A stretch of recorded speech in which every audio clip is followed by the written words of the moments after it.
So last time we made a video talking about the court proceedings in London, Ontario.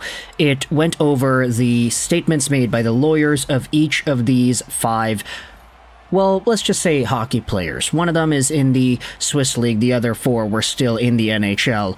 But earlier today it was revealed by Rick Westhead via the TSN Sports Crew and CTV National News that we have now officially obtained the court documents for the entire case. And these documents confirm that Dillon, Dube, Alex Formenton, Carter Hart, Michael McLeod, and Cal Foote have all been charged with SA.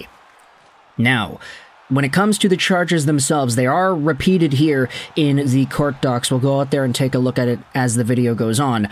But this is the formatting of the language that they use in each of the sections here. Dillon Dube, on or about the 19th day of June in the year 2018 at the City of London in the Southwest region did commit SA on EM, contrary to Section 271 of the Criminal Code of Canada. And the document goes out there and repeats the same allegation against each of the other four players.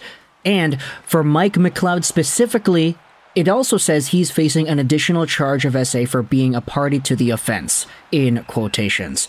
All of the players have said they will be pleading not guilty, and the allegations against them have not been tested yet in court.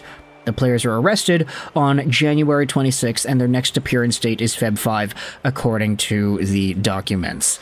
Now, if you go over to the images here, let's just move everything off to the side so we can see it properly pop up on the screen. Does that align? Yeah, it does. So it does say the same phrase over and over again for Dillon Dube on or about the 19th day of June, etc., etc. Then if you go over to the next guy, Callan Hayden Foote has a similar thing against him.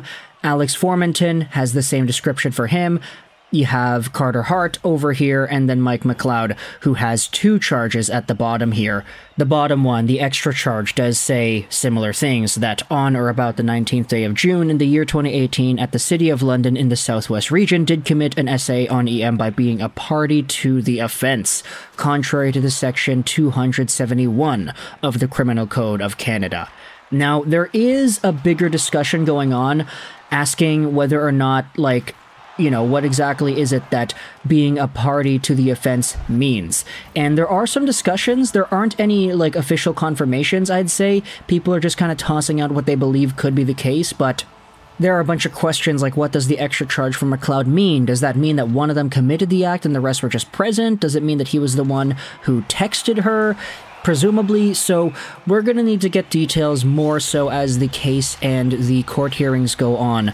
But for now, I mean, Mike McLeod has gotten the double charge, everybody else has gotten the SA charge just normally.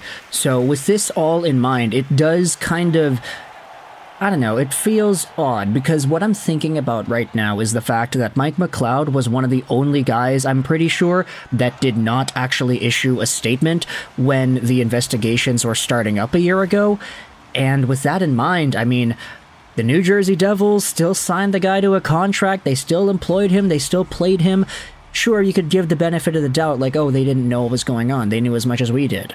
But at the same time, you know, we've talked about it in prior videos, the fact that investigations were going, and we were kind of making lists of guys that pretty much proved their innocence, either by showcasing text logs or travel logs or statements from their agents or whatever. Like, the fact that Mike McLeod was one of the only guys who didn't do that in the same way, like he wasn't giving any proof, oh, he was on vacation like Victor Mete was, or example, like, the fact that this was the way that it went down, where he was the guy getting the double charge, it does feel fishy now, knowing that the Devils did have him on their system. But, I mean, of course, you can't really go out there and expect the New Jersey Devils hockey team in particular to be the ones to crack down all the detective work on making this happen, but it isn't a good look. So this is the newest that we have seen out of the case. The court documents have been obtained and revealed. So Rick Westhead doing some great work as always, and we'll be seeing what happens next up on February 5th, according to the documents, because that is the next date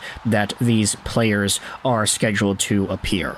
So let me know your thoughts in the comment section below about the new information that we have had, and bye.